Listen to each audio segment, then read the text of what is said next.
नमस्कार दोस्तों, मेरा नाम राजेश बब्बर है। आपके अपने चैनल यामिनी ज्ञान एस्ट्रोलॉजी में बहुत बहुत स्वागत है। आज मैं आपको भृगु नंदी नाड़ी की एक हिडन टेक्निक शेयर करने जा रहा हूं जो राहु देव से रिलेट करती है और राहु देव के दृष्टि से रिलेट करती है। क्या है ये टेक्निक और कैसे इसको यूज करते हैं? ये भृगु नंदी नाड़ी की बहुत अच्छी टेक्निक है। ये इस वीडियो में पूरी जानकारी मैं आपको दूंगा। भगवान गणेश जी और भगवान शनिदेव से आराधना करूंगा, सबके घर में सुख और शांति बनाए रखे। तो आइए वीडियो आरंभ करते हैं। और मेरा भृगु नंदी नाड़ी का कोर्स बहुत जल्दी बैच 12 जो है वो स्टार्ट होने जा रहा है। अगर जो लोग ज्वाइन करना चाहते हैं मुझे व्हाट्सअप कर सकते हैं। मेरा स्क्रीन पे नंबर और कोर्स की पूरी डिटेल्स वीडियो के स्टार्टिंग में आपको दिखते हैं।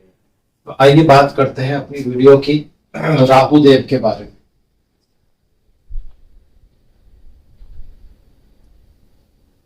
राहु देव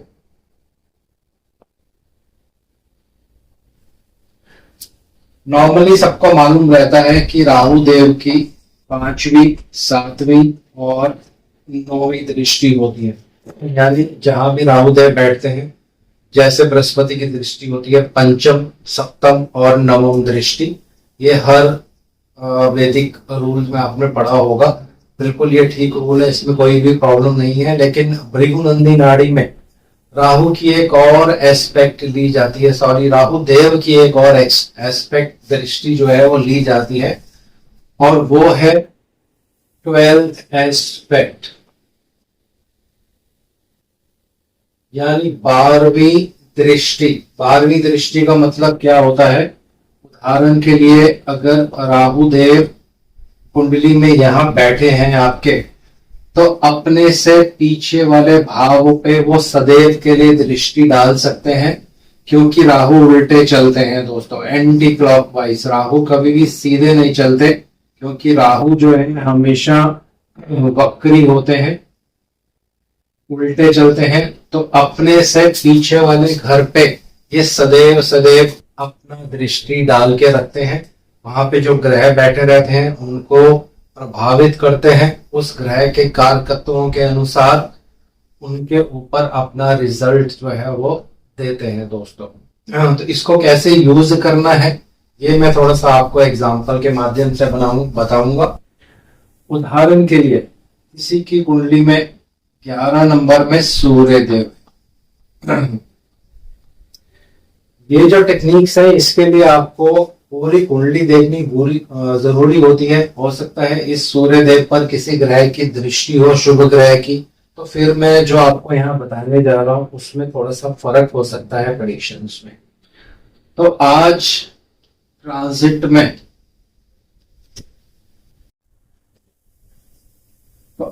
ट्रांजिट में राहु देव जो है वो 12 नंबर साइन में है। उदाहरण मैं ले रहा हूं, तो ये जो रूल है मोस्टली ट्रांजिट पे एप्लीकेबल होता है, लेकिन आप कुंडली भी जब देखेंगे वहां भी इसको अप्लाई कर सकते हैं। तो ये राहु देव क्योंकि उल्टे चलते हैं, तो अपने से पीछे वाले भाव में दृष्टि सदैव डालेंगे। कब डालेंगे ये दृष्टि? जब ट्रांजिट में 12 नंबर साइन में ये एंटर कर जाते हैं। कोई भी ग्रह गोचर में जब किसी भी राशि में एंटर करता है, यानी उस राशि में प्रवेश करता है, तो अपना रिजल्ट देना शुरू कर देता है दोस्तों। यही कंडीशन राहु देव पर भी एप्लीकेबल होती है। 12वीं एस्पेक्ट राहु देव की बहुत ट्रबल देती है दोस्तों लाइफ में।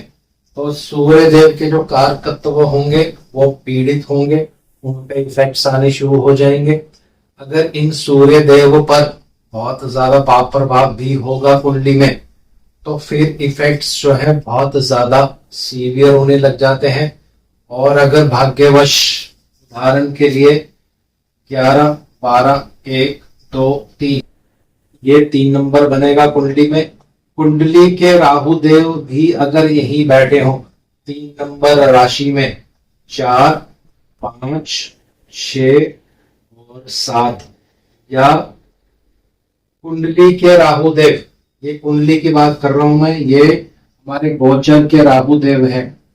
कुंडली के राहु देव भी 3 नंबर में बैठे हो और जन्म के सूर्य को दृष्टि डाल रहे हो, या कुंडली के राहु देव 7 नंबर में बैठे हो और सूर्य देव पर अपनी दृष्टि डाल रहे हो और गोचर के राहु देव सूर्य से एक घर पीछे आ जाए, यानी क्योंकि राहु देव उल्टा चलते हैं, तो इस पीरियड में पिता को बहुत ज्यादा प्रॉब्लम हो सकती है। जो भी सूर्य के कारक तत्व होंगे उन पे इफेक्ट्स आना शुरू होता है। ज्यादातर ये इफेक्ट नेगेटिव रूप में रिजल्ट देता है। तो सूर्य देव आपकी जॉब, आपके बॉस से आपकी अनबन हो सकती है। दूसरा, सूर्य देव नेम एंड फेम के कारक हैं। नेम एंड फेम में आपको दाग लग सकता है, कोई प्रॉब्लम हो सकती है। लेकिन कंडीशन फिर से मैंने वही बता दी है, जल्दी से एकदम प्रेडिक्शंस नहीं करना है। इस सूर्य देव पर कुंडली के ग्रहों का पाप प्रभाव होना चाहिए या गोचर के किसी और ग्रह का भी पाप प्रभाव होना चाहिए। जैसे अभी शनि देव भी यहीं पे चल रहे हैं और राहु देव भी यहाँ आ गए, तो ये पीरियड आप कह सकते हैं टाइमिंग ऑफ इवेंट में कि आपके लिए थोड़ा सा डिफिकल्ट पीरियड होगा इन सब चीजों को लेकर, फादर की हेल्थ को लेकर, आपके नेम एंड फेम को लेकर, आपके बॉस से रिलेशंस को लेकर। और सूर्य देव चाइल्ड के भी कारक होते हैं। चाइल्ड भी कौन सा? मेल चाइल्ड, पुत्री नहीं लेनी है यहाँ पे। तो पुत्र भी इस पीरियड में प्रॉब्लम में आ सकता है। बहुत सी कुंडली आप देखेंगे, जब छोटे बच्चों की आप कुंडली देखते हैं, 13-14 साल का, 15 साल का बच्चा होता है, ये कॉम्बिनेशन अगर बन जाए कुंडली में, तो आप देखेंगे सडनली बहुत जिद्दी उसका स्वभाव हो जाता है या सडनली उसकी नेचर एकदम चेंज होने लग जाती है दोस्तों। तो ये इफेक्ट राहु देव का आपको देखने को मिलेगा अलग अलग कुंडलियों में जब आप इसको गोचर पे एप्लीकेबल करेंगे। ज्यादातर ये गोचर में इफेक्ट देता है क्योंकि राहु देव 1.5 साल एक राशि में रहते हैं। तो पूरे 1.5 साल आपको ये तंग नहीं करता है, इसमें रिलैक्सेशन भी होता है क्योंकि हो सकता है बृहस्पति देव घूम के गोचर में सूर्य देव को देख लें या बृहस्पति देव राहु देव को देख लें, तो वहां पे फिर रिलैक्सेशन के पीरियड्स भी होते हैं। या कुंडली का कोई शुभ ग्रह राहु देव पर दृष्टि डाल रहा हो तो इसको बुरा इफेक्ट देने से वो रोक सकते हैं। तो बहुत सारे कॉम्बिनेशंस होते हैं, ये कॉम्बिनेशंस आपको ध्यान रखने हैं। लेकिन ये जो मेजर टेक्निक मैं आपके साथ शेयर कर रहा हूं, ये राहु देव की दृष्टि 12th दृष्टि से एप्लीकेबल होती है। यही राहु देव को अब मैं लिख देता हूं 6 नंबर साइन में। अब 6 से राहु देव 5 नंबर साइन में ट्रांजिट करने वाले हैं। तो 6 नंबर में जैसे ही आ जाएंगे, इनकी 12th एस्पेक्ट शुक्र देव पर पड़ने वाली है दोस्तों। तो जैसे ही 6 नंबर साइन में राहु एंटर करेंगे, शुक्र देव पर ऑटोमेटिकली इफेक्ट आ जाएगा। शुक्र राहु देव के मित्र भी हैं, तो इस पीरियड में धन का आगमन हो सकता है, आपके पास बहुत पैसा आना शुरू हो सकता है। पैसा आने के साथ साथ, क्योंकि राहु देव खर्चा भी करवाते हैं, ये खर्चा करने के प्लैनेट है, एक्सपेंसेस होंगे, लॉन्ग डिस्टेंस ट्रेवल हो सकती है और आपको हेल्थ वाइज भी कुछ प्रॉब्लम क्रिएट कर सकते हैं। अगर फीमेल कुंडली आप देख रहे हैं और ये कॉम्बिनेशन बन जाता है, राहु पीछे आ गए और पिछली दृष्टि जो अपनी 12वीं दृष्टि है शुक्र देव पर डाल ली और फीमेल कुंडली आप देख रहे हैं, तो फीमेल के लिए शुक्र जीव कारक भी होते हैं। तो यहाँ शुक्र हेल्थ इश्यूज आपको दे सकते हैं। हेल्थ इश्यूज की टाइमिंग निकालने के लिए फिर आपको शुक्र से एक पर्टिकुलर हाउस देखना पड़ता है। वहां पे जब कोई नेगेटिव ग्रह आ जाता है तो उस मंथ में प्रॉब्लम होती है दोस्तों। तो ये बहुत ही अच्छी टेक्निक है राहु देव का 12th एस्पेक्ट। ये बहुत सी कुंडलियों पे आप ट्राई करिए, अपनी अपनी कुंडली पे भी ट्राई कर सकते हैं, जो कुंडलियां आपके पास प्रैक्टिस की हैं उन पे भी ट्राई कर सकते हैं। हर ग्रह के कारक तो आपको नाड़ी के अकॉर्डिंग मालूम होने चाहिए, तो बहुत ही अच्छे रिजल्ट्स आपको देखने को मिलते हैं और एग्जैक्ट चीजें भी आप किसी भी कस्टमर को या अपने किसी क्लाइंट को आराम से बता सकते हैं दोस्तों। तो 12th एस्पेक्ट ऑफ राहु, इसी तरह से 12th एस्पेक्ट ऑफ केतु भी लिया जाता है। रूल बिल्कुल सेम वही है, केतु हमेशा उल्टा चलते हैं, राहु भी उल्टा चलते हैं, तो सेम रूल वही है। अगर केतु किसी राशि में आते हैं और उसके पीछे वाले घर में अगर कोई ग्रह है तो एक उदाहरण यहाँ पे ले लेते हैं। तो अब केतु देव का एक उदाहरण लेते हैं। मैंने कुंडली पूरी रब करके नई बना ली है। ये केतु है यहाँ पे, और यहाँ पे मैं लिख देता हूँ 6 नंबर राशि, यहाँ पे 7, यहाँ पे 8, और आगे हमें लिखने की जरूरत नहीं है, यहाँ 5 और यहाँ 4। तो केतु देव, जैसे मैंने राहु देव का एक स्पेशल दृष्टि आपको बताया, केतु देव के पास भी सेम पावर होती है, क्योंकि ये उल्टा चलते हैं। इस तरह से कुंडली को कवर करेंगे, 6 फिर 5 फिर 4 फिर 3, ये एंटी क्लॉकवाइज चलते हैं। तो सेम रूल वही है। गोचर में केतु देव 6 नंबर में जैसे ही एंटर करेंगे तो यहाँ पे ये इस वाले भाव पे भी एस्पेक्ट डालने की क्षमता रखते हैं। और मान लीजिए अगर यहाँ पे शुक्र देव है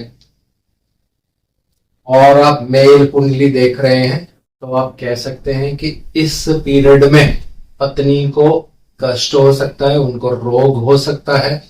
और अगर आपकी कुंडली ये प्रॉमिस करती है कि मैरिड लाइफ में आपके ऑलरेडी पहले से ही प्रॉब्लम चल रहा है, तो ये पीरियड टाइमिंग ऑफ इवेंट के लिए बिल्कुल एग्जैक्ट होता है। जैसे ही केतु देव 6 नंबर राशि में एंटर करेंगे, या आपके वीनस यानी आपकी पत्नी आपकी मैरिड लाइफ पे इफेक्ट करने वाले हैं, और यहां से आपके और आपके वाइफ के बीच में प्रॉब्लम्स होनी शुरू हो जाएंगी। अगर ये कॉम्बिनेशंस नहीं है, आपकी कुंडली में मैरिज लाइफ अच्छी है, कोई प्रॉब्लम नहीं है, तो फाइनेंस पैसे को लेकर यह दिक्कत करनी शुरू कर देगा दोस्तों, क्योंकि शुक्र देव पैसे के ही कारक है। अगर आप मैरिड हैं, आपकी डॉटर हैं, तो शुक्र देव आपकी डॉटर भी होती हैं, आपकी लड़की। तो इस पीरियड में ये आपकी लड़की को भी कुछ प्रॉब्लम्स या कुछ कष्ट कर सकता है। तो इसके लिए कुछ और हाउसेस भी साथ साथ हमें देखने पड़ते हैं, लेकिन एक रूल है वो आपको याद रखना है। अगर इस शुक्र देव पर कुंडली के बृहस्पति दृष्टि डाल रहे होंगे, या केतु 6 नंबर में आ गए और इस पर कुंडली के बृहस्पति दृष्टि डाल रहे हो, तो फिर एक तरह से आपको बचाव का रास्ता भी वहां पे मिल जाता है। लेकिन नॉर्मली जब भी केतु देव अपना 12th एस्पेक्ट किसी भी ग्रह पे डालते हैं, तो उसको प्रॉब्लम देते हैं, उसको बहुत सारी टेंशन्स देते हैं, किसी न किसी तरह से दिक्कतों का सामना उस ग्रह के कारकत्वों के अनुसार जातक को करना पड़ता है। तो ये बहुत ही अच्छा नियम है जो मैंने स्क्रीन पे आपको शेयर किया है। और ऐसी बहुत सारी हिडन टेक्निक्स हैं भृगुनंदी नाड़ी में, जो आने वाली वीडियोस में मैं आपको थोड़ा थोड़ा डिटेल्स में बताऊंगा। और जो लोग इसको और डिटेल्स में सीखना चाहते हैं, मेरे साथ मेरी क्लासेस ज्वाइन कर सकते हैं। और क्लासेस ज्वाइन करने के 6-7 महीने के बाद आप बहुत अच्छी एस्ट्रोलॉजिकल एप्स पे काम भी कर सकते हैं, जैसे लास्ट वीडियो पे मैंने आपको बताया था। और एक रिस्पेक्टेबल अर्निंग भी अपने लिए आप कर सकते हैं, घर बैठे बैठे, कहीं जाने की आपको जरूरत नहीं है दोस्तों। तो आज इस वीडियो को यहीं विराम दे रहा हूं। अगली वीडियो में चर्चा करेंगे कुछ और नई टेक्निक भृगुनंदी नाड़ी की। जय शनिदेव।